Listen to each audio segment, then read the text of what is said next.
It's our turn, episode number 32, halfway there. In this episode, Sarah and I give a report on our 2017 game challenges. Frank tells us about One Deck Dungeon, and I interview Sheena VanDeVanter about Chupacabra Con in Texas.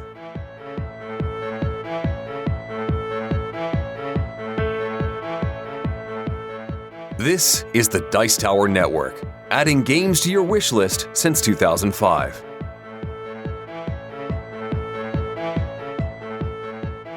Hosting for this episode is generously provided by our wonderful supporters on patreon.com. If you'd like to help us by pledging $1 per episode or more, please visit patreon.com/OurTurnPodcast. We'd like to send a shout out to our newest supporters, Samantha and Nick. Every dollar helps us to keep this show going strong. Thank you for your support, Samantha and Nick.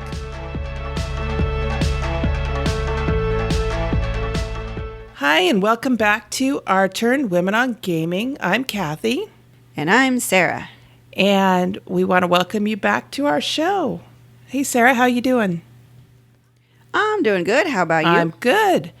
So what have you been playing lately? Well, I feel like I got really lucky because I have a friend. Some of you may know her a little bit, Julie. She did the art for our board game Project Dreamscape. And she has family in Japan, and that's actually where she's from. So she went back to Japan recently, and she brought me back a little game from Japan. Oh, neat. And it's called Deep Sea Adventures. And while I thought it was very special, I have since found that it is more available than I thought, which is actually good because I think it's a really great little game that I hope more people get. I just heard recently that they had a big games expo over there. Did she go to that? I don't think so. No, she said she went to a little store that... Oh, okay. Well, she said it was a big store in a very small space, but I think over in Japan, most everything's in a small space. So... Probably. But she said it was like one of those floor-to-ceiling type things, and everything was really well organized. There was just a lot shoved into this little board game store. Kind of like the game Getaway's old space. Yeah. So, for those that don't know, the game Getaway is a friendly local game store here in Sacramento, or it's actually in Folsom. Mm-hmm. And it used to be in this little tiny space, and the space was so small that they painted a TARDIS from Doctor Who on the door. Mm-hmm. And it said over the top, it said bigger on the inside. And it was stacked floor to ceiling with board games, and they probably had a bigger variety of games than most other game stores have, even though it was packed into such a tight space.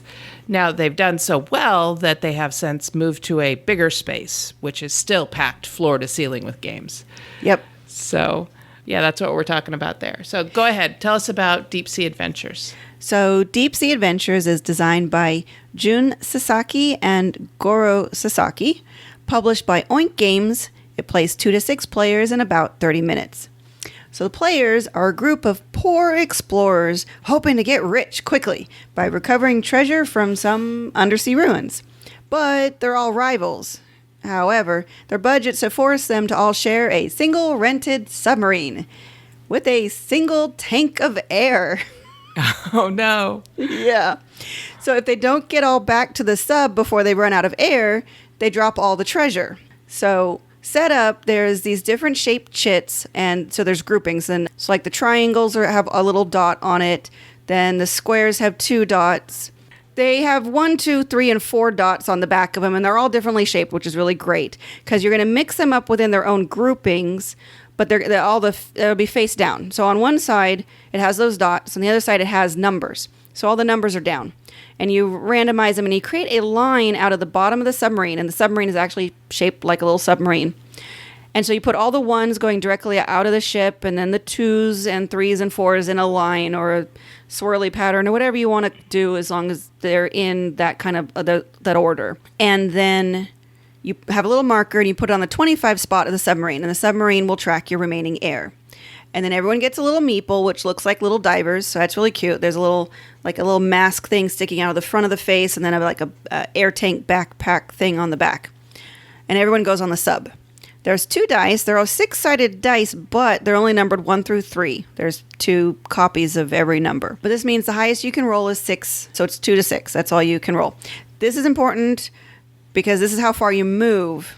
And how far you move will be affected by how much you're carrying. So, at the beginning of your turn, you're going to decide if you're going to go forward or back to the sub. At the beginning of the round, you're always going to go forward. But however, once you decide to go back to the sub, you have to keep going to the sub and stay there. You can't go back out. Then, if you've picked up any chits, you have to reduce the air in the sub by the number of chits you're holding. So you're using up air if you're carrying anything. Then you roll the 2 dice and you subtract the number of chits you're holding from that value and you move forward that many spaces so you're encumbered. Now, the nice thing is if there's another meeple in the path, you just jump over them. You don't count them as a space. So the great thing is if you play at the higher player counts, you're not going to be stopped or from moving forward. Then on the space that you land, you choose to either take it or do nothing. Now, if you take it, you slide it in front of you without looking at it. And you put a little round chit in its space. It's just kind of a placeholder. Now, if you ever land on a round chit in the future, you can drop off one of your treasures if you like.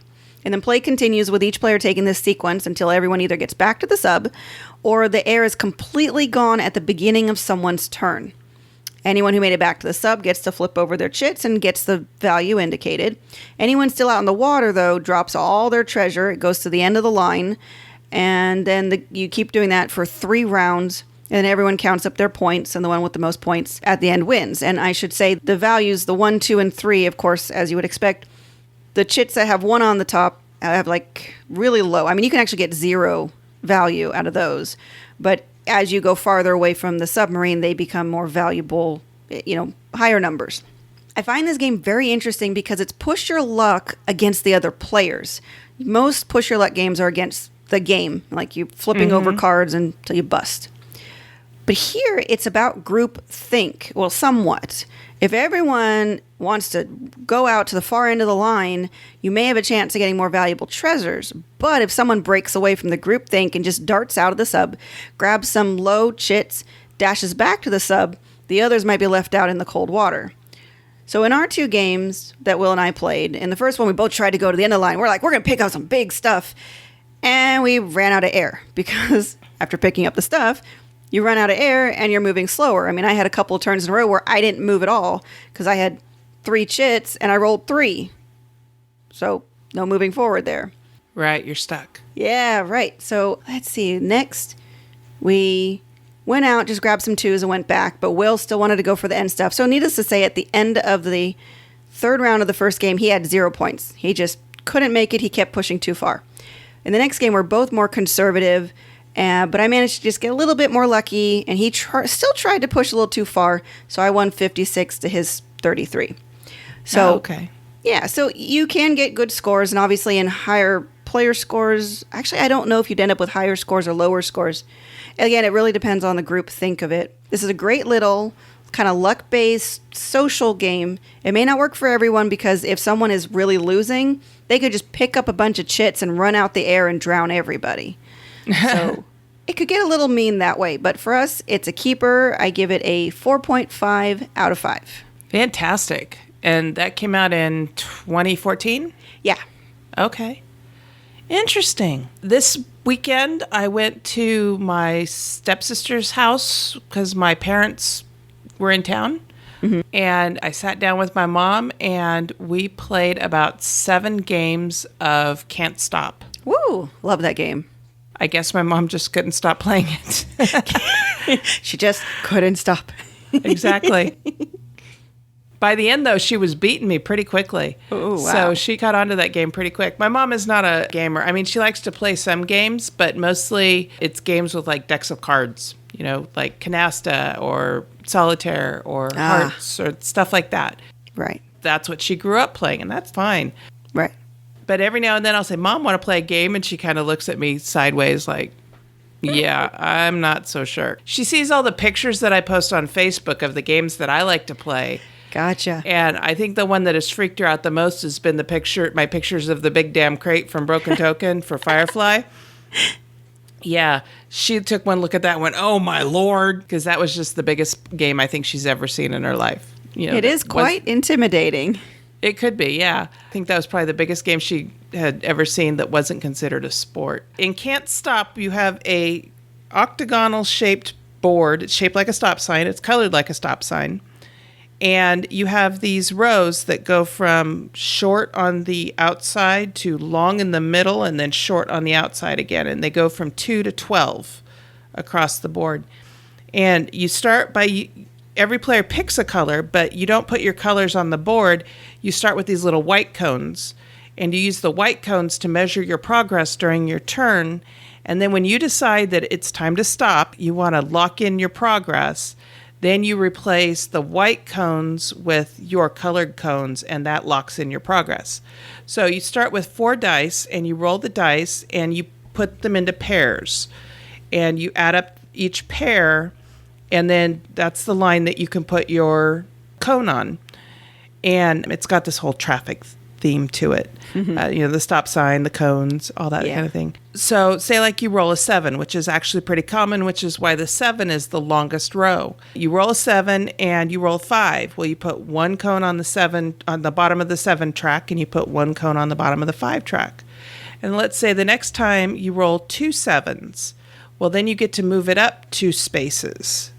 And you can keep going. You can keep rolling. It's a press your luck game. You can keep rolling until you decide you don't want to, or until you can't move any of the cones that you have placed on the board up. So you can only move these white cones. So and there's only 3 of them. So if you place a white cone on the 2, the 5, and the 7, and you roll 4 6s, which is 2 12s, you're out of luck. You lose all the progress you've gained in that turn, and your turn is over, and it moves to the next person. Mark and I sat down and played it with Mom for a couple of games, and then Mark went off to do something else, and Mom was like, let's play it again. And so we ended up playing like 7 games, I think. Nice. Before I was like, yeah, it's time to put this away now. She was a little surprised. You're putting it away? I said, you want to play something else? I had Roll For It sitting right there. Oh. And she's like, no, I think I'm good. She didn't want to learn another game. Yeah. And I was like, okay, that's fine. It was a fun game. I give it a good solid 4 on our scale. It was designed by Sid Saxon, and it's published by Asmodee. And it was first published in 1980. Wow. Yeah. I didn't realize it was that old. Yeah, apparently. I mean, it's been through a lot of printings. My friend Dave Mitchell, hi Dave, he showed me a picture of his copy of Can't Stop, and it doesn't look anything like mine. Right. It looks completely different. So I don't have a 1980 copy, I think. No. I did not buy it new. I bought it at a flea market. Which flea market was it? I think it was the one at Conquest Sac that I bought it at. So, yeah, I've been hearing a lot about it. I think Jessica told me about it. I've heard about it a lot on the Dice Tower because it's one of Tom Vassel's favorite games. So when I saw it at the flea market, I was like, yeah, I got to get this one because I think I admitted at one point that I'd never played a pressure luck game, and so I needed to do that. Yeah. Yeah, my game that I played a lot over the Memorial Day weekend was Can't Stop. Well, that's definitely a fun one. I learned it first on, and I can't remember exactly which. There's the Yucata and Board Game Arena, both online websites. The interesting thing, one of those, and I don't remember which, has that stop sign theme in it.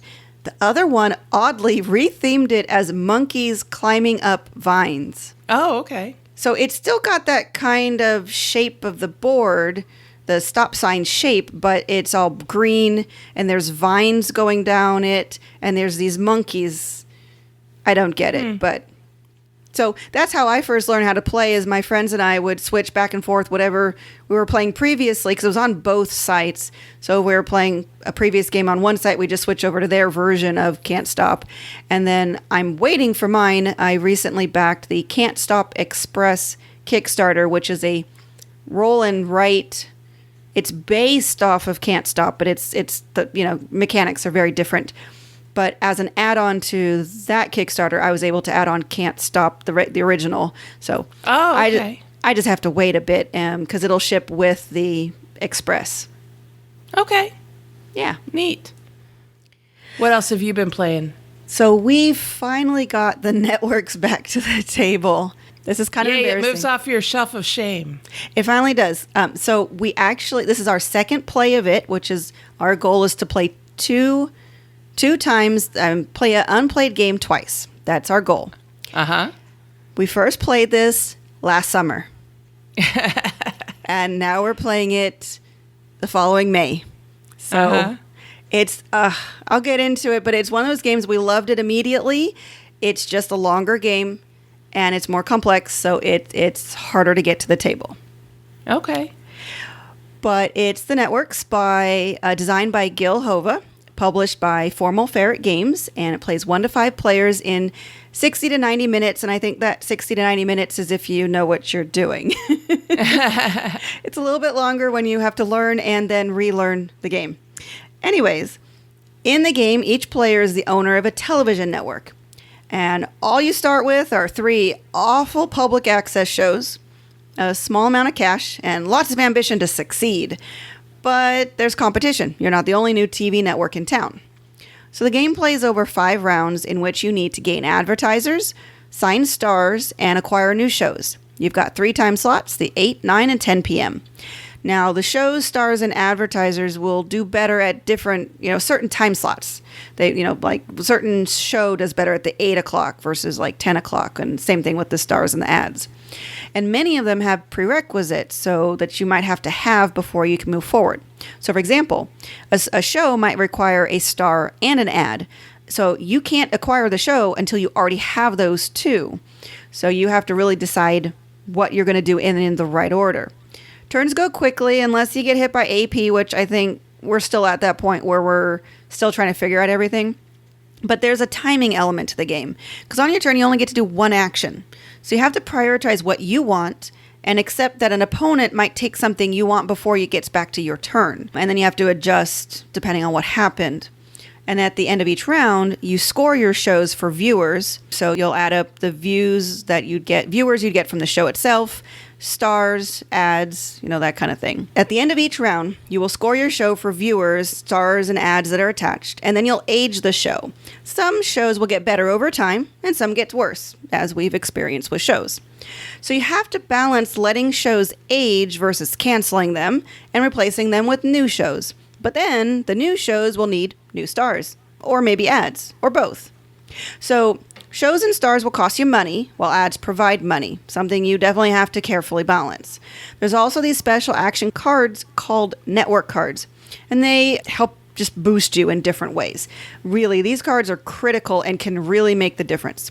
But in the end, it's whoever best manages their network and earns the most viewers to win the game. So, in our most recent game, it was really close between me and Will. He just barely won 287 to my 283. Wow, that is close. Yeah, beat me by 4 points. And it was due to one of those network cards that gave him bonus points at the end of the game. And as you can tell from the inflated scores, this is definitely a heavy Euro game. Most of those heavier Euro games have high scores because there's lots of different ways to earn points. There's some really tough decisions in this game, both tactically and strategically. You have to adjust to what cards come out as well as what people go for. But after a certain point, everyone's pretty well set on their path in terms of the genres of shows, because there's sci-fi and sports and comedy, reality, and forgetting some of the other ones. The thing is, you tend to want to get more of the same type of show so you can get the genre bonuses. So once, like in this game, I went for sci-fi, while Will went for the comedy sitcoms. So I didn't really ever have to worry about him going for my sci-fi shows, and he never had to worry about me going for the sitcoms, But there's still going to be conflict over the stars, ads, and network cards, because you can use a lot of variety of stars for a lot of variety of shows. I also want to mention the 2-player variant is pretty darn smooth. Other than being a little fiddly as you flip the 2-player tokens around this small little circle, but essentially every third turn, a network card is drawn and there's little icons at the bottom.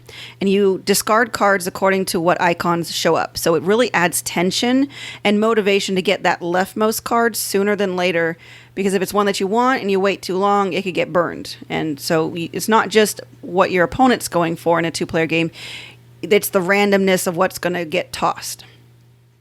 So like I said, sadly, this is only our second play of the game, but we love it. We love Gil Hova's strategy, these heavier weight, longer games. It's just hard to get to. We played about 2.5 hours, but then we basically had to learn it again.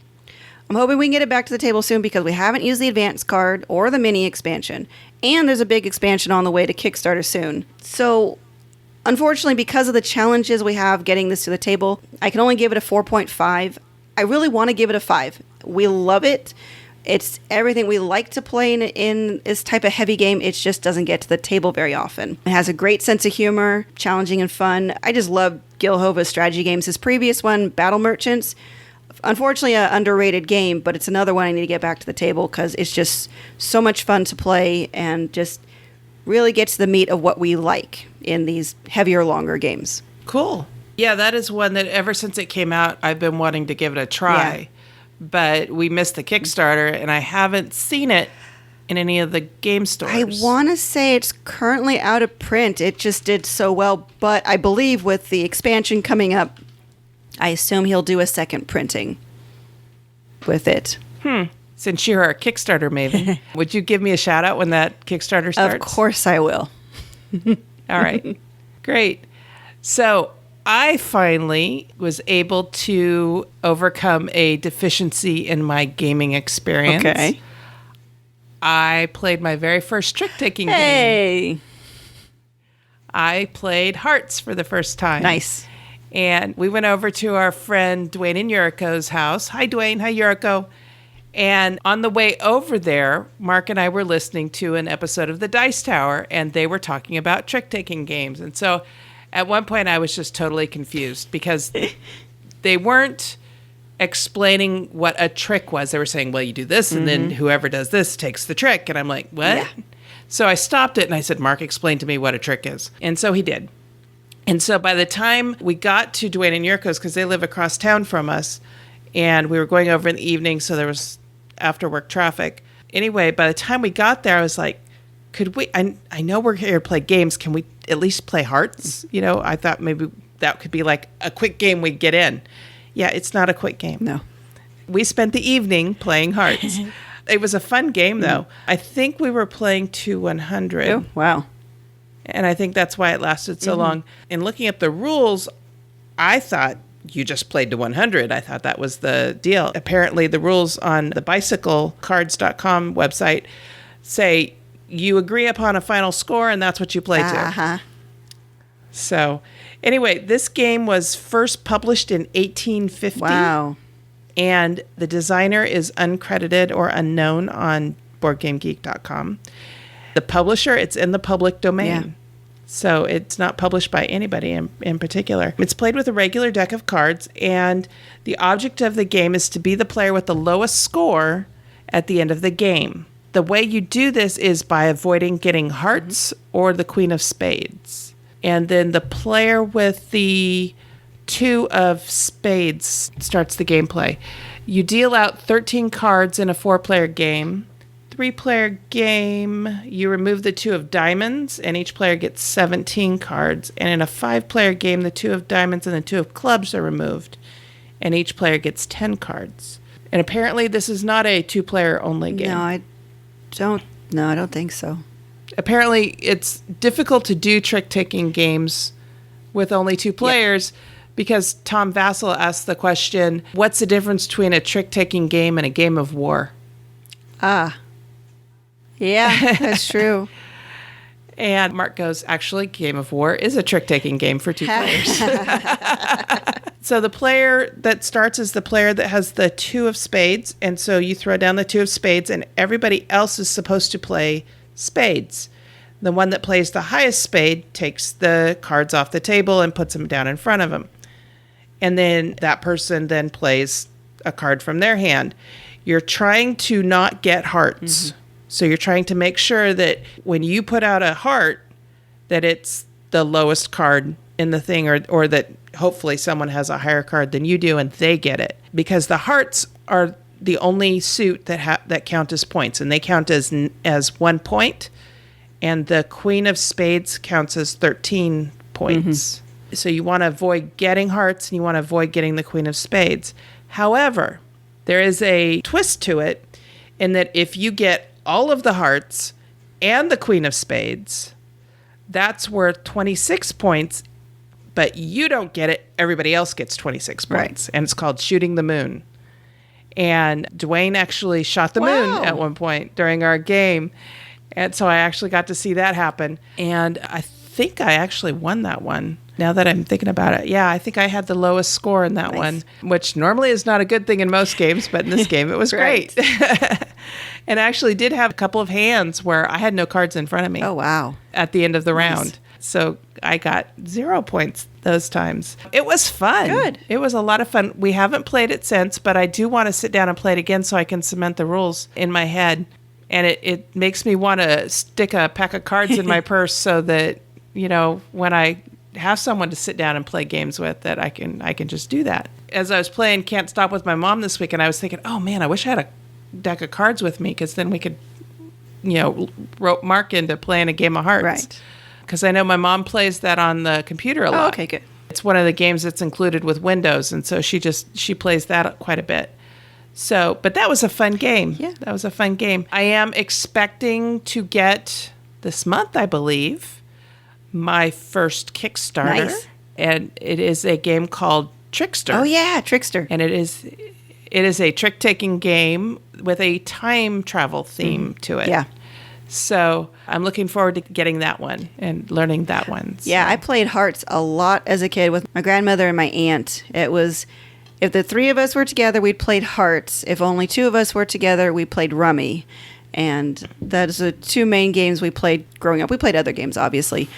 But I remember now more as an adult when Will and I were really getting into games, trick-taking games always felt really standoffish because the terminology that they use is never well explained. Like you were running into the problem, it always says, well, you take the trick, but usually none of the rules ever explain what that means. They're not very good at, telling a person who does not know what a trick-taking game is how to play the game. They just assume if you're already a trick-taking fan or you're not a trick-taking fan, and it's only talking to the people who already know how to play the game, which doesn't make it very accessible. But once Mark explained it to me, then we turned the dice tower back on and I was able to follow along the conversation. But yeah, that one little term, what the heck is a trick? Yep. And they weren't explaining it. Yeah. I was like, But I guess trick-taking games are so old and so common that everybody just assumes that you played it as a kid at some point. Which is a bad assumption to make, but it's one of those little game designer things that irks me and Will is if you're using terminology, always explain it. Never make an assumption that somebody is familiar with what you're talking about. So right. Yeah. Yeah, when I was a kid with a regular deck of cards, we played Go Fish. Yeah. We played War, we played Solitaire, we played Canasta, which I think is one that a lot of people don't know anymore. Right. And, I didn't play Gin until Yahoo Play came out. When Yahoo Play first came out, Mark was at work one night. He was working a night shift, and it was really slow. And so he pinged me and said, hey, get on Yahoo Play and let's play some Gin. And I was like, I don't know how to play Gin. And he got me addicted to Gin. Yeah. And actually, my grandma plays Pinochle. And she had a ton of Pinochle decks, but I've never learned how to play Pinochle. Yeah, I don't know that one either. And I haven't learned how to play Bridge either. So those are ones that I think I need to pester my grandmother about next time I go down. I'm going to go down probably in the next couple of weeks and see her. She's 97. Wow. I always take games down to play with her, and she always tells me how old she is and how she can't learn new things. And I'm like, baloney, Grandma. And then I teach her a new game. And she usually ends up beating me at it, which is just great. But I think what I might do is challenge her to teach me Pinochle or Bridge or something. Yeah, that would be good. That she likes to play. Yeah. So that's what we've been playing. You've heard us referring to and rating games by a rating scale. Here's how we're using this scale. 1. Give me back the time I spent playing it. 2. Has great potential as kindling. 3. Decent with some bugs. 4. A good solid game. And 5. Buy this now.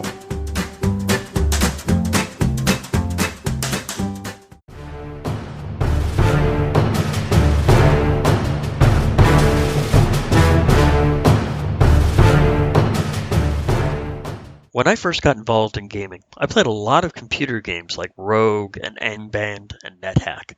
They're called roguelike games, dungeon crawl games that were some of the first computer games made.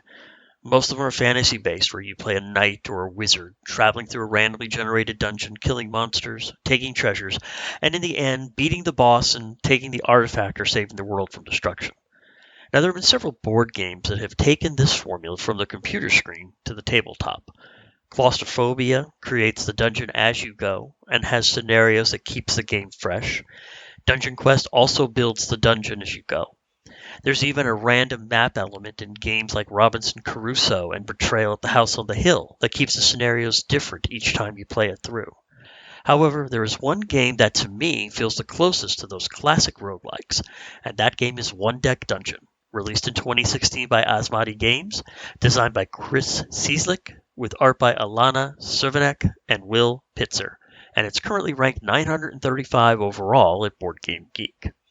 Now, One Deck Dungeon is a combination dice and card game where the dungeon is completely random each time you play.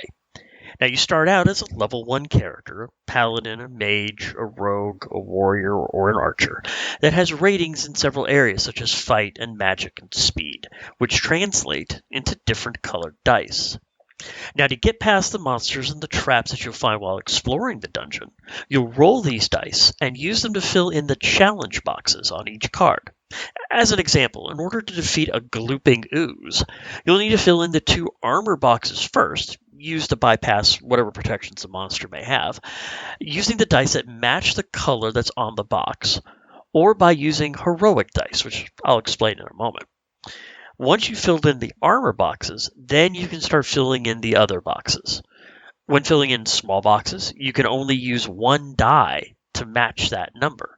With the wider ones, you can use as many dice as you need, as long as the color matches. Now, I spoke of heroic dice. Now, they're considered wild and will match any color. Now, you can earn heroic dice as you level, or you can create heroic dice by taking any 2 dice in your dice pool and combining them together. It becomes a heroic die that can be used anywhere, but at the value of the lowest of the 2 dice that are used. You can create as many heroic dice as you need, the only limit being the number of dice. Now, any boxes that are not filled is the damage that the encounter will give to you. This can either be physical damage that comes off your hit points or as time, cards that you discard off the top of the deck of encounters. Now, in some cases, taking time damage can be worse than taking physical damage, because when you get to the end of the deck, you are forced to move deeper into the dungeon, where the monsters and the traps get more difficult, and so you finally reach the bottom of the dungeon and you have to defeat the boss. Now, each dungeon floor that you go through also may have a global effect, or it may have challenge boxes that need to be filled in addition to the ones on the card. For instance, there may be one where before the first encounter on each floor, you have to discard the top 4 cards of the encounter deck. Or maybe all the encounters have a flame aura surrounding them that you need to bypass first by allocating dice. Regardless of defeating the encounter or taking any damage or time effects, you can still claim the card as loot. You can use it as an item that will give you extra dice to roll, or maybe it will give you a bonus skill like Armor Crush that will give you a free heroic die with a value of 6 that can only be used to bypass armor. Some of the skills that you can earn are free, but others may require you to discard a die of that appropriate color to activate it. Some of the loot that you'll find are potions, which can give you special abilities like invisibility to bypass encounters or healing to heal up damage you've taken. Lastly, you can cash it in for experience points, which can then raise your level, giving you more dice or the ability to hold on to more items and skills to use as you make your way toward the final encounter. Some of the encounters that you'll find are traps, like cave-ins or spiked pits, that will give you choices as to how to bypass them, keeping in mind that there are also global dungeon effects as well. Encounters are resolved in the same way as monsters. You roll the dice to fill in the appropriate challenge boxes, and they can also be taken after the encounter and used as loot, skills, potions, or XP. Now, as you get to the end of the deck, you are forced to descend deeper into the dungeon with a tougher dungeon floor challenge box or nasty global effects. At the end of the third floor, you descend further and you get to face the dungeon boss. Defeat it, and you've won the day. Now, this game plays very well as a solo game. There's even a campaign mode and challenge tips to make it easier or more difficult for those gamers looking to push themselves. Recently, this game was updated to version 1.5 that makes some balance changes on multiple cards and cleans up the rules. The Board Game Geek forums are links to the card changes and the updated rulebook. The balance changes, in my opinion, are welcome. It makes an already good game, to me, even better. Also, there was a Kickstarter campaign that just wrapped up at the time of recording for the first standalone expansion, The Forest of Shadows. It'll contain new heroes, new dungeons, new encounters, new monsters, and new mechanisms. It can be combined with the original game or played on its own, and it should be released late this year. Now, on the Our Turn podcast scale, I would give this game a very solid 4. It's easy to learn, it plays great solo or 2-player, and with the expansion and the 1.5 changes, the game will definitely be on my bookshelf for a long time to come. Its small size and reasonable table footprint means that it can be brought to work and played over lunch. Next time, based on feedback from a very good friend, I will be reviewing a game that I personally rate as my number 1 all-time solo game. Those who've listened to my earlier reviews will probably have already figured out what game I'm talking about, and that would be At the Gates of Loyang. Now, if you'd like to contact me, I can be reached on Twitter as @Talisian. That's T-A-L-I, S as in Sam, E-I-A-N, or on the Board Game Geek forums, where I occasionally post in the Our Turn Podcast Guild, that's guild number 2600, or in the Solo Games on Your Table monthly threads. And remember, even if you're alone, it doesn't mean you can't get your game on.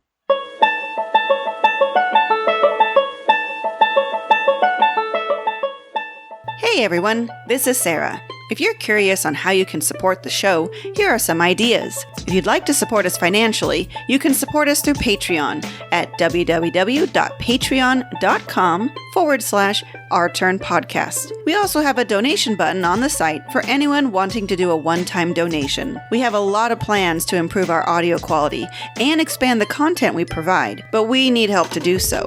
However, we totally understand that not everyone has the funds to support us. Thankfully, there are many non-monetary and important ways to help us. First, tell a friend about the show. Really, one of the best ways to support us is to spread the word to people you know. Commenting on our posts, either on the website, Facebook, Twitter, or the Board Game Geek Guild, are very helpful for us to know what listeners think and want from our show. If you think of anyone you'd like us to interview, please let us know. We'd also appreciate any shares of our posts on social media. Take pictures of you playing games and post them to any of our social media venues. We'd love to know what you're playing and maybe take a look at playing those games too. Please call our voicemail number. It's 916-426-2873. And leave a message or a show intro or promo. For example, you could say, "This is Sarah and it's our turn." Or, "This is Sarah and you're listening to Our Turn Women on Gaming." Of course, replace Sarah with your name. So there are many ways to support us, and we appreciate any and all of them. Thanks for listening.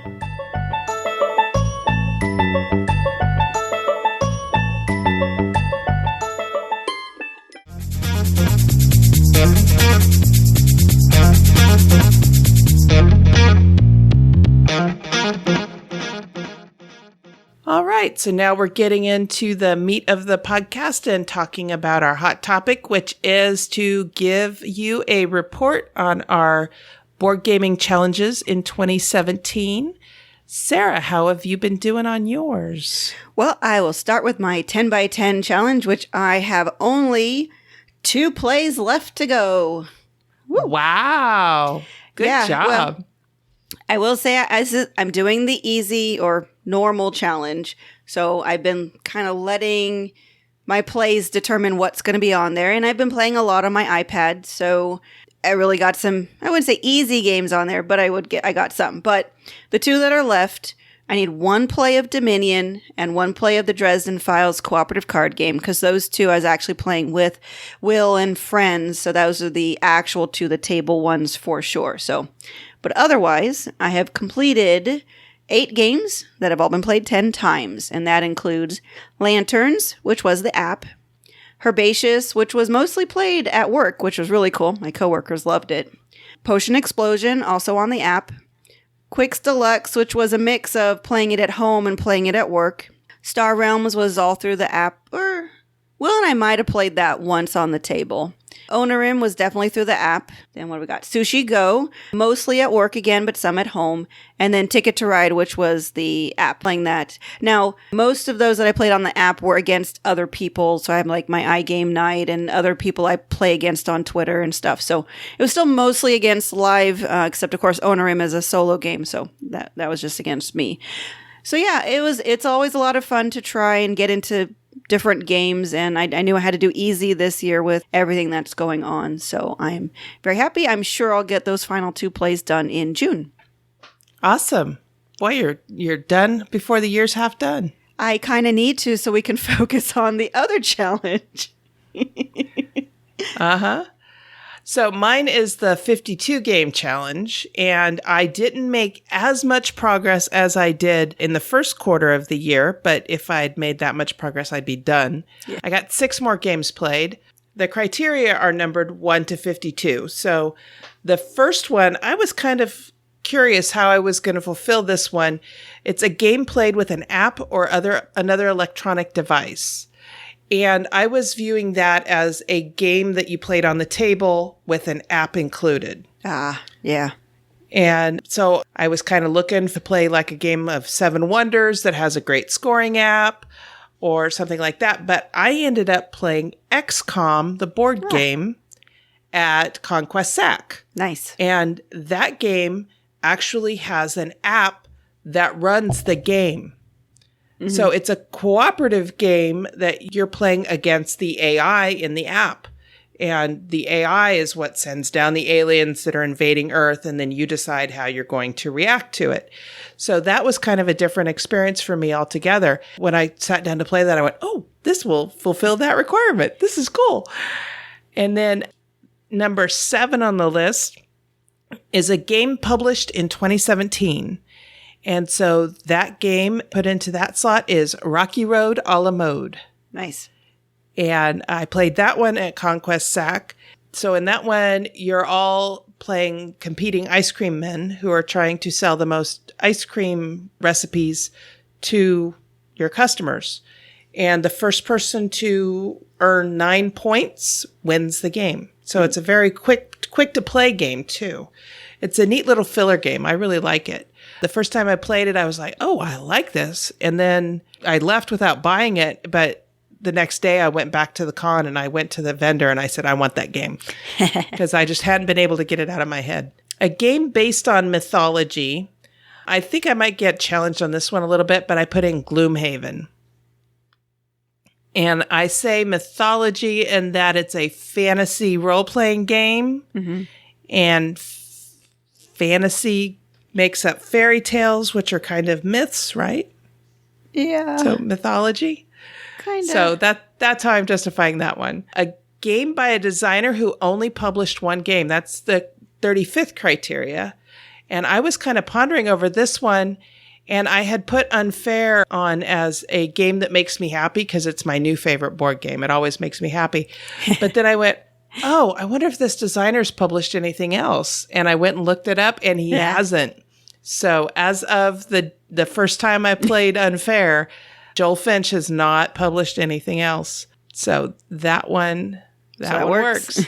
And then number 44 was a game you have owned longer than 2016, but didn't play in 2016. So Mark and I in 2015 bought a used copy of Starfarers of Catan. And we just played it for the first time about 3 weeks ago. And so that one went into that slot. And we actually played it twice in the same week.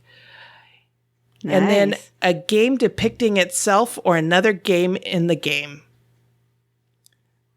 Whoa, so meta. Yeah, so you're playing this game and on the board somewhere is somebody playing a game. And I was like, okay, where am I going to find that? And my friend Dave Mitchell, hi Dave, he said he had a couple of possibilities for me. But then at Conquest Sac, I was playing a game of Dungeon Pets with my friend Richard. Hi, Richard. And he pointed out to me that Dungeon Pet has a picture of some creatures playing Dungeon Lords on the board. Yep. And so I went, score! I didn't even try for that one, and I got it. It just happened. So I'm up to 32 games played out of 52, so I have 20 more to go. Nice. Yep. That's very good. So my big challenge and why I didn't spend a whole lot of time on the 10 by 10 is my unplayed games list. Okay.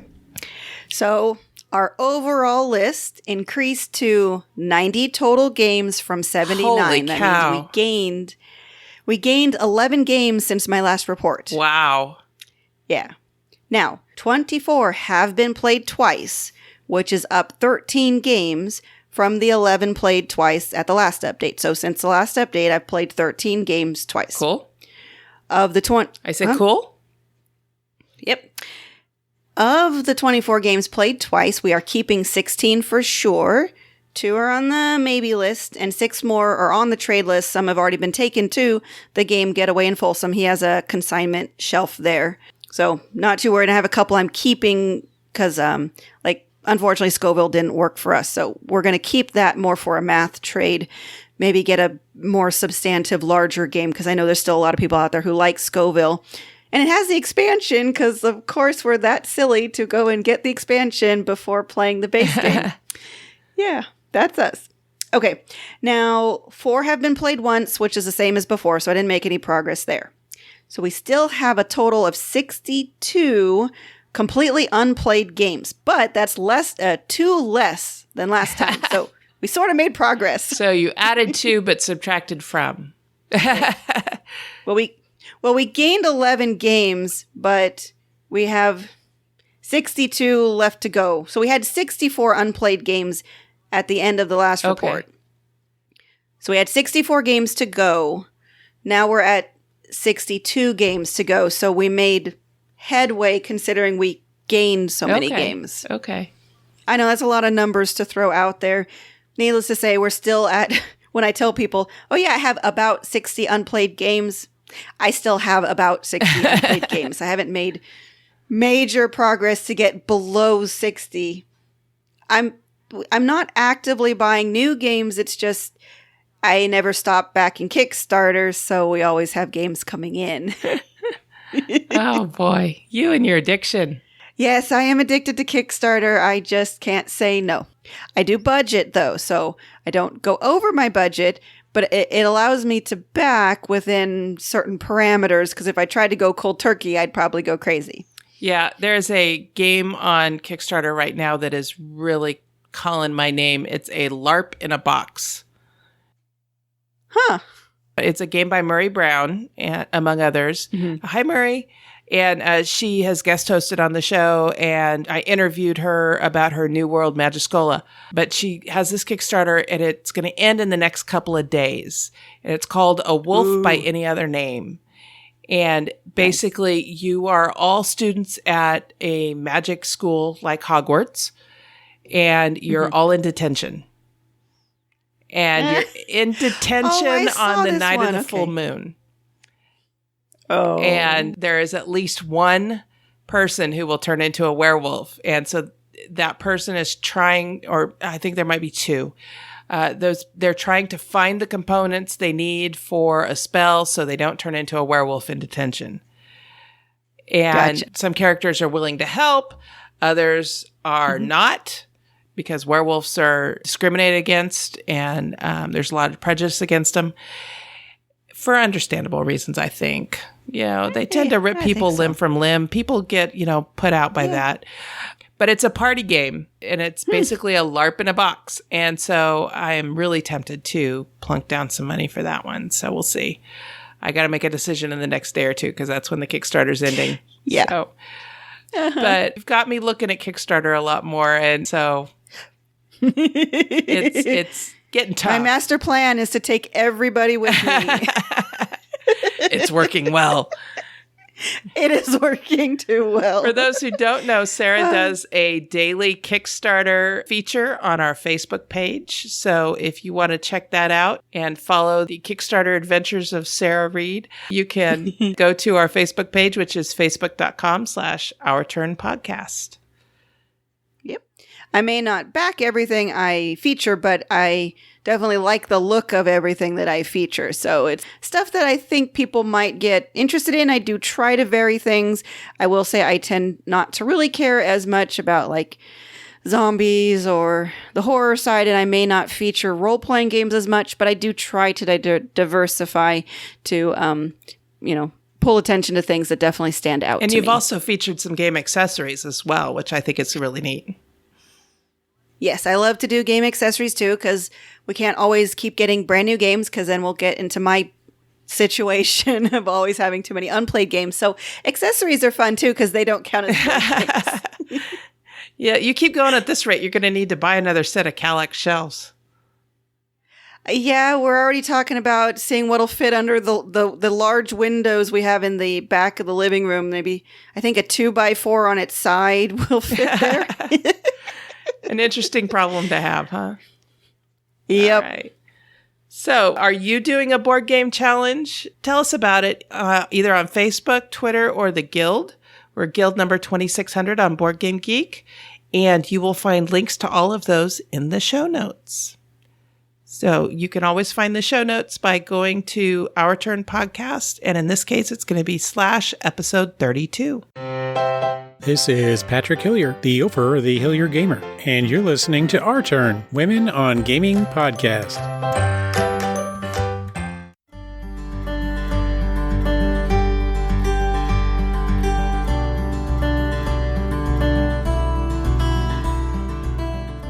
Hi, this is Cathy, and I am joined today by Sheena VanDeVanter. She is from One Up Branding and Copy, and she is also one of the organizers of Chupacabra Con in Austin, Texas.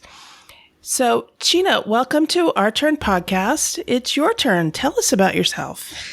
Well, hi, Cathy. Thanks so much for having me on. It's really exciting. I'm actually a listener, so it's super fun to get to be on the podcast. So thanks again. Yeah, so I am one of the co-founders of Chupacabra Con in Austin. We just had our 4th year, which was fantastic. We had a successful Kickstarter to get this year going, and it was a lot of fun. For the last couple of years, we've hosted it actually in the Wingate Hotel, which is in Round Rock, which is just about 10 minutes north of downtown Austin. So it's technically in Round Rock, but it's basically like a suburb of Austin. So you can still drive to all the amazing food and other fun things to do in Austin if you come down to visit while staying with us and doing all of the con things while you're here. So it's been really fantastic. So you just had Chupacabra Con earlier in May. Yes, that is correct. We're recording on June 1st. So it says on the website that was Chupacabra Con 4, and it was held May 12th through 14th. Mm-hmm. Yes, that is correct. It went really well. I'm super happy with the turnout this year. We had, of course, an amazing array of guests, like we always do. One of the things that I think kind of sets us apart is that we have so many amazing professional guests who come here to play and give panels and generally just hang out with their fans. So we had Lake John Wick and Gareth Michael Skarka, Robert Schwab, Sean Patrick Fannin, Shane Ivey, the Blacks, like basically the whole Pinnacle crew shows up. Ross Watson. I mean, the list just kind of goes on and on and on. So it's really fantastic to get to meet so many industry pros, talk to them about, what they're doing, the products they're excited about, and then more importantly, just kind of give them a space to chill and hang out and talk to each other and talk to the fans and talk to budding game developers. So, for example, one of the things that was new this year was the Austin Board Game Designers Group actually owned one of our rooms and kind of held their own track where they had playtesters coming in all weekend, and then they had people coming in like Avenel Wing to give talks and seminars and workshops to these game designers to help improve their processes and take a look at their products. And we also had, for the first time this year, something we're going to continue and improve next year, some mentorship slots for game developers who want to come in, especially in the RPG arena, and have some time to speak with industry professionals and kind of pitch their ideas, talk about their processes, troubleshoot areas they're having difficulty with, and just generally get advice on how to get into the game industry or to pitch their product to publishers or wherever they are on that path. Sounds kind of like a proto-spiel. A little bit, yeah. It's sort of like if proto-spiel, early Gen Con, and maybe PAX South had a baby. A little tiny baby, because we only have about 500 people. So we kind of want to keep it small. We're definitely reaching the capacity limits for our current location. But one of the things that we'll be talking about, we're having a strategic planning meeting in a couple of weeks. And one of the things we'll be talking about is how we want to grow as a convention. Because we don't want to be another Gen Con or PAX, because those already exist and they're great and they do what they need to do. So, how do we differentiate ourselves and provide a fantastic gaming experience for our local gamers while also keeping professional development kind of at the forefront and a relaxicon of professional development, as what we want to be. Neat. Tell me, how did you come up with the name? Well, that was actually one of our board members, Terry Wisenant. When we were sitting around kind of thinking about having a convention, one of the things we, struggled with was, well, what name do we want? And it was like, well, there's Dragon Con, there's Chimera Con, there's Owl Con. I mean, there seems to be kind of all these cons that have like names of creatures in them. So what would be fun that would kind of speak to Central Texas that is different than what we've seen before? And then Terry was like, Chupacabra Con. And we all just sort of sat there and we were like, and then we started laughing. We were like, that's the best con name I've ever heard. It's so much fun to say. Chupacabra Con. So immediately that was like, okay, that's it. And we were talking to an artist friend of ours, Jay House, who's amazing. He's done some work for AEG and goes to conventions with his drawings. And he was like, well, I'm really busy, but I've always wanted to draw a chupacabra. And so he came up with our mascot, who's called Chango, who is the most adorable, mischievous little chupacabra you'll ever see. And he's on our website. Now, Chupacabra is a mythical creature from Mexico, right? Yeah, they're Mexico and South Texas. The name actually means goat sucker because they find goats and farm animals and drain them of their blood and all okay. of that. A vampire type creature. Kind of a vampire type creature. Okay. But no one's ever actually seen one, so we got to kind of make up what it looks like. It's kind of like a lizard and a dog kind of thing with fangs. So yeah, he's a cute little guy. I'm looking at your website. Yeah, he's adorable and mischievous. So anytime anything goes wrong, like with the website or the con, we always blame it on Chango. He likes to get in and stuff and mess it up. Like one of the things we had this last year that was horrible is our email server just decided to intermittently not work. And we didn't know. So there were emails from guests, there were emails from attendees, from potential vendors that just never made it to our inbox. And we actually had one guest who was like, okay, I haven't heard from you guys. I guess I'm not coming to the show. And we were like, what? And it turns out our email server just ate his emails. They were just gone. And we were able to recover them through some backups, but was like, oh my gosh. So now we're doing Google Suite, the Gmail that handles your business mail thing for like $5 a month, I think. Oh, okay. So I was like, wow, because I have no idea. Like there could be vendors who just gave up after, wanting to be in the show, and it makes me so sad. So basically a gremlin got into your email and now you're letting Google handle the gremlins. Yes, we are letting, they have a Chango barrier, so they won't let any chupacabra. That's great. Yeah. And so you said the con went really well this year. I see you have a lot of speakers. I haven't been to a con that had a lot of speakers that I was aware of. How was attendance at the different speaker panels? Was it pretty good? Yeah, we definitely had pretty full panels most of the time. There were a couple of panels like right at lunchtime that, weren't as full, of course, but we tend to make those, the ones where they're close to lunch or dinner time, more specialty related.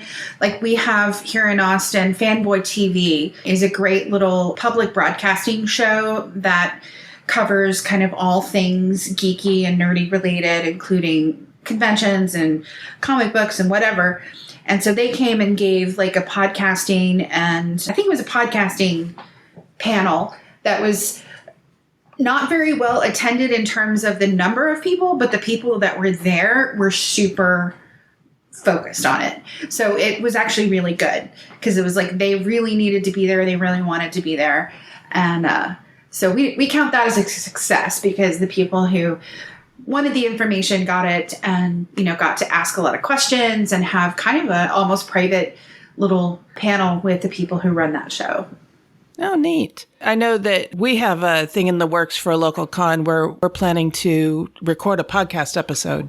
Mm-hmm. So at one of our local cons coming up in November. So I was just wondering what to expect because the cons that I go to here locally don't do very many panels and they don't seem to get advertised real well. Do you do a lot of advertising for your panels? Probably not as much as we should. I think probably we could do a better job of letting people know in advance kind of what to expect and the exciting things that they can find. I mean, it's in the con book. It's always on the website, but that's something that we're definitely working towards making more visible, especially to our game developer community, because we want to make sure that they know the kinds of amazing panels that they can have access to just with their weekend badge. Because it's pretty amazing. I mean, the number of professional guests we get is just crazy. So that would definitely be good. And we have had live podcasting before. The Gamers Tavern has come and a couple of other people whose names I'm forgetting. I apologize to all of you.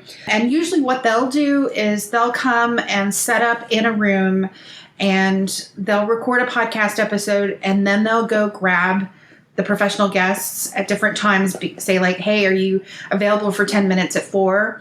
And they'll just leave their stuff set up and have them come in and do a quick interview.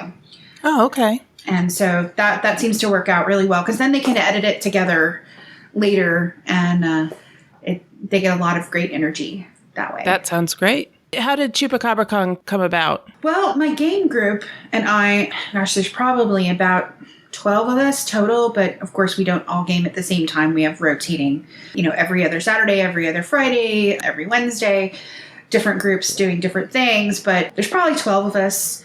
And a lot of us tend to caravan together to go to conventions here in Texas and sometimes across the United States. So I want to say it was right after an OwlCon, which is a fun gaming convention held on the Rice University campus in Houston. And we all kind of came back from that and we had such a great time. We were sitting around getting ready to play and somebody in the group, I don't remember who it was like, why isn't there one of these in Austin? And we were like, well, I don't know. And we kind of looked around and looked at each other and we were like, well, we have somebody who knows a lot of people in the industry. That's Terry.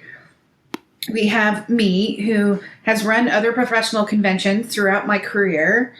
We have Jeff, who is an amazing organizer and like super great with computers. And it was like we were looking around the room going, we actually have the talent to do our own convention. Well, let's take a look and see if this is something that's feasible.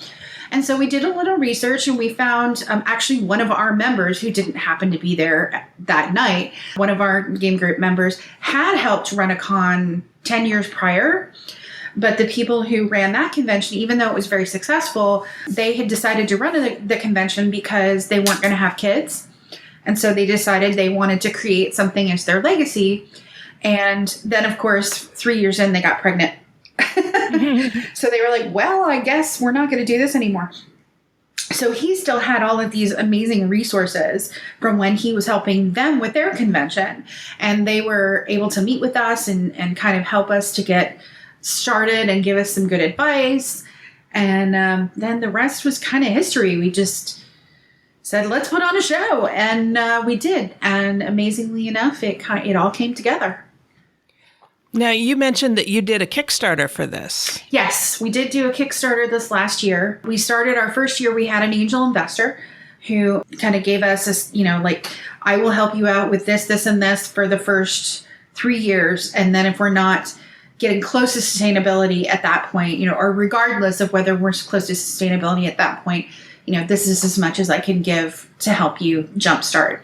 And so with year 4, we needed a little bit more help to kind of kickstart the convention. So we decided to throw it up on Kickstarter, and it was a success. So is that like selling advanced tickets to the con, or how did that work? So it's a combination of things. It is selling advanced tickets. So we offered a super early bird ticket, which we call an early goat because of the Chupacabra thing. We had a super early goat, an early goat, and a regular ticket. And all of those were priced at less than it would be at the door, progressively more expensive the longer you wait. We also offered some VIP packages that were kind of over and above what we normally offer for a VIP package. We also had some swag. So, for example, a Kickstarter exclusive t-shirts that you could get in a couple different colors. We also made dice towers that were Kickstarter exclusive, and bennies, or little poker chips that people use in RPGs, that were exclusive to Kickstarter. So you could come in and get a badge for the weekend and then do an add-on of a dice tower and a t-shirt, other things that were exclusive to the Kickstarter. Then, of course, the VIP packages, which were things like private games run especially for the convention that would never happen again. So like games that would only be run at the convention and never again. So you would be involved in a very special experience with one of our guests. Oh, so one of your guests was running a game. Mm-hmm. And maybe it was your guest's favorite game or something like that. But yeah, or mostly what they wrote. Yeah. Oh, okay.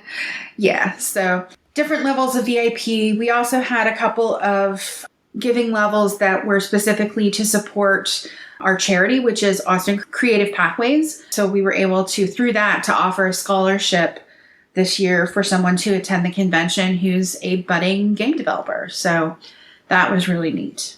Neat. And it was successful. Yes. Yes. We funded, and everything went as planned. Excellent. Excellent. When are you going to hold it again next year? Well, we're talking to the hotel now, and what we're hoping to do is to secure the first weekend in May as our always weekend, as our perpetual weekend, so that we can kind of plan ahead and make sure that we always have the date that we want. So we're pretty sure that the hotel has us on the calendar already, but as of right now, I'm still waiting for a final email from them to say, yes, we have the first weekend in May in 2018.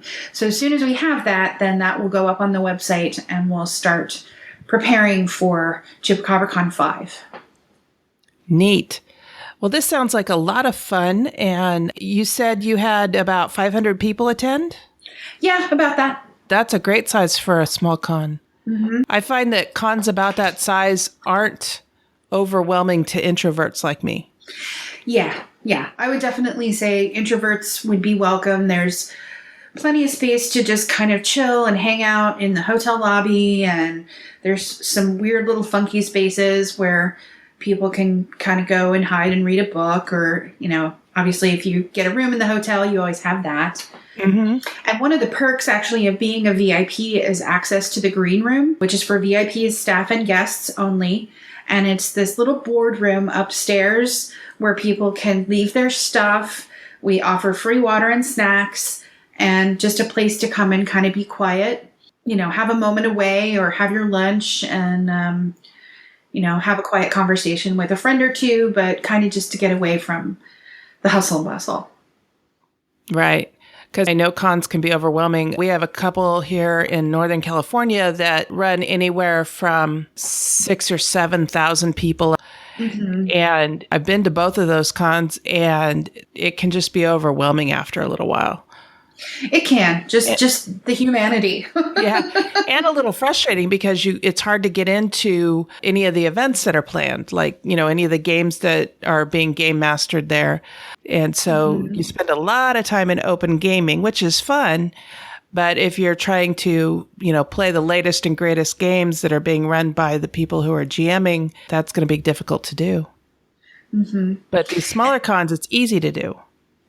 And that's one of the reasons why we're talking about keeping it small is, if we have growth, maybe we just grow sideways instead of in number. Maybe we just grow in terms of the depth of our offering, in terms of the value of our offering, and not necessarily in people, because we want it to be intimate. We want people to feel relaxed and have a good time.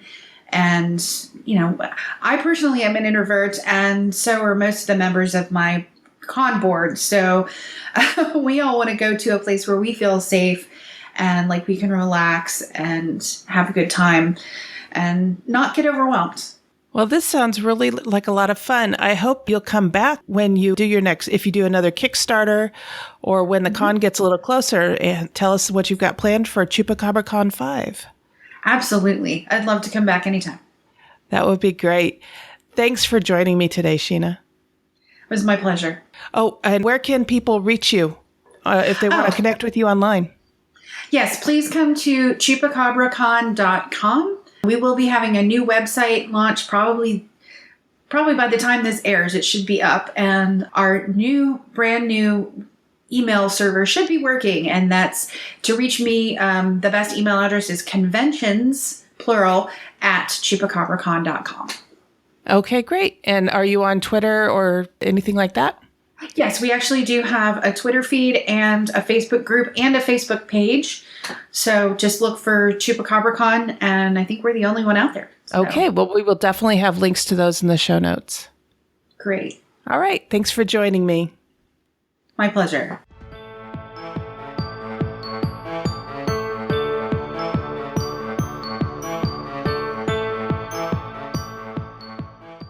All right, so now we're getting it to the end of the show, and we're usually wind things down by talking about what we're looking forward to in the next week or two. Sarah, what have you got on your plate for the next week or two? Well, I cannot wait till Friday because two very special people are coming over, and that will be Cathy and Mark. Yes, we're very much looking forward to that too. We're going to play Oaxaca for the first time. Yep, going to show you guys Oaxaca, and who knows, maybe see what else we have time for. We have lots. Well, maybe I can show you that new Deep Sea Adventures. That would be fun. That would be cool. So. Yeah, and then I'll do a review of it on next week's show. Yeah, that would be awesome. Of Oaxaca, yeah. Yay. And then on Saturday, friends and their son are coming over. So this is an interesting story. This is a guy I kind of grew up with. I met him in high school, and we kept in touch through college, kind of went in and out of keeping in touch. And then as adults, we, reconnected. He got to know Will. He got married, had a son. Now, through high school and college, he played Magic the Gathering with us. And we played some other games at the time. So he definitely was starting to become a gamer. But when he met his wife, she really was not. And we tried a couple of times to play different games. But at that point, we didn't have a lot of different games. So we didn't, really have good options that might have been for, a non-gamer, somebody who would be casually playing, but you have to find the right game. So anyways, that's in the early 2004, 2005. Now, more than 10 years later, we've been meeting with them about 2 to 3 times a year for the last 3 or 4 years, and their son is now 5 years old. And the last time we went over, we try to go for the holidays and then birthdays throughout the year. So we went over, and they're like, hey, we have a game we want to show you. And they open a little cabinet, and they actually have 10 games. They have Sushi Go and Code Names, and I don't know, I can't even remember now. And I was just like, my jaw dropped. I'm like, you guys game? I'm so excited. So they showed us Code Names. We didn't really play a full game at that point, but they showed us how it played. Uh-huh. And then they were like, hey, maybe we could come over to your house and play. And I'm like, sure, I'd love for you guys to come over. And his wife we played Splendor, and she beat she beat us all very soundly. So she just needed to find the right games to get her into it. Uh-huh. And the other neat thing is they are teaching their son, who is only 5, how to play these games. They usually have to help him, but he is grasping some of the concepts. So we gave him our Robot Turtles programming type game when we went over. And so they're going to come over Saturday. I don't have any kids games, but if they could play, I'm trying to remember what we played with them. Well, we played, Quicks. Yeah, we played Quicks, and they helped him play, and he was making some good choices for a 5-year-old. So we're going to try some light games. I don't know what at this point. Maybe I'll try the Deep Sea Adventures. I don't know. But we also have the TV and Netflix if the boy wants to just watch TV while we play some other games. But anyways, I'm excited regardless of however light of games we play. I'm just really excited that they're coming over and we can really reconnect over gaming. So neat. Yeah. And then other than that, 2 weeks out, we've got our game design meeting, and then we're launching Oaxaca. So that's that. Oaxaca's my next 2 weeks. Okay. I am looking forward to going over to your house to play Oaxaca after hearing about it so much.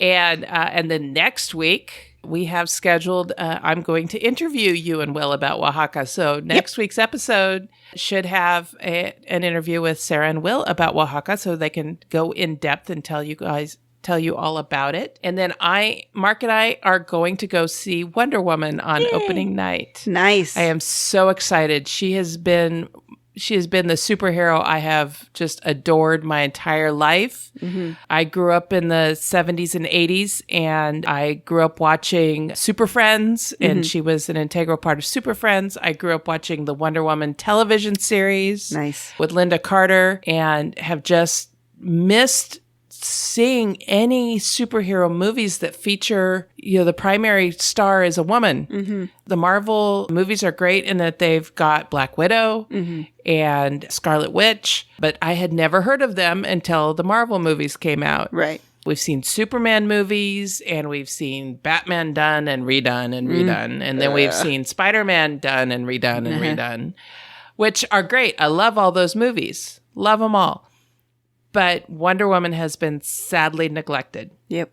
And I was reading an article yesterday or today that said that the only 3 superhero movies that have been produced in the last 30 years are Supergirl in the 1980s. Right. Which, side note, the woman that plays Supergirl's foster mother in the current television show Supergirl. Right. Is the same actress that played Supergirl in the movie in the 1980s. I did not know that.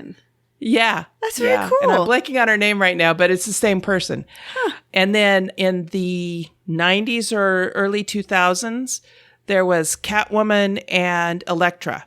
Yes. And they all flopped. Yeah. All 3 of those movies flopped badly. And so that was the impetus for a lot of studios to say, see, nobody wants to see women superheroes.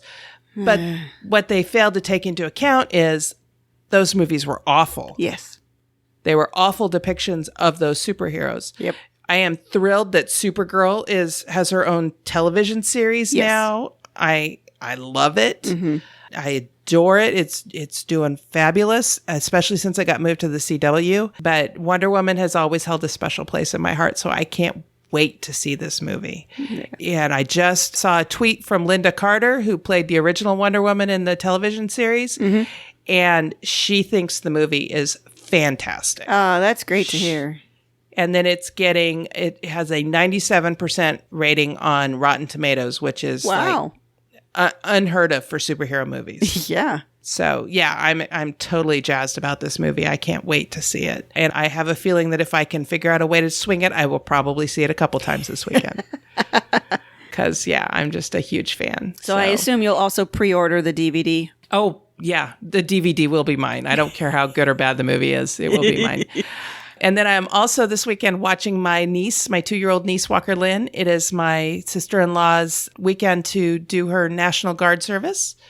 And my brother has to work this weekend, so I go out on those weekends and spend 2 days with my 2-year-old niece. And I just spent yesterday with her, Memorial Day with her. We all went over to my stepsister's house for a pool party, And so I got to watch her. She was waiting in the steps of the pool. My brother was right there. He was playing a game of shooting a ball back and forth with my teenage niece. And Walker was playing on the steps of the pool. And all of a sudden, she took a step off the bottom step of the pool. And it was a lot deeper than she was tall. Oh. And so she got dunked. David was right there, picked her right up, put her back on the step. And she was just like... surprised, but she was fine. And she kept playing in the pool. She was fine. That's good. But it was just kind of fun to watch her have that kind of experience where it's like, whoa, wait a minute, what happened? But like I said, she was fine. And then, the other thing that I'm looking forward to is my teenage niece, Emily, is graduating from the 8th grade, and we're going to go to her graduation tomorrow night. Nice. So busy week ahead. Yes, very busy. Yes, very busy. So anyway, anything else on your plate? No, like I said, it's Oaxaca, Oaxaca, Oaxaca. Okay. All right. So that was our turn. Now it's yours.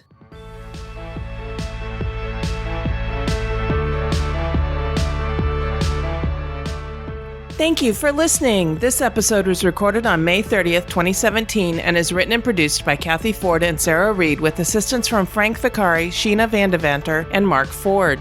Next time, we will discuss games from our childhood. We want and encourage your questions, comments, and feedback. Please call 916-426-2873 and leave us a short voicemail, or send an email to feedback@ourturnpodcast.com. Our theme was composed by Adriana Crickle. Please check out our show notes to learn more about the composers featured in this episode. The material in this episode is copyrighted under Creative Commons Attribution Non-Commercial No Derivatives 4.0 International License. If you want to learn more about the games discussed in this episode, please visit our website at ourturnpodcast.com/episode 32. You can find a list of the games along with links to their listing on BoardGameGeek.com and an affiliate link to buy the games, which also helps to support the show. We are proud members of the Dice Tower Network. You can find out about other shows on the network like Board Game Point of View, Board Games Insider, or Four Corners of the Board by going to DicetowerNetwork.com. Thank you for your support. If you like what you heard, please tell your friends about us.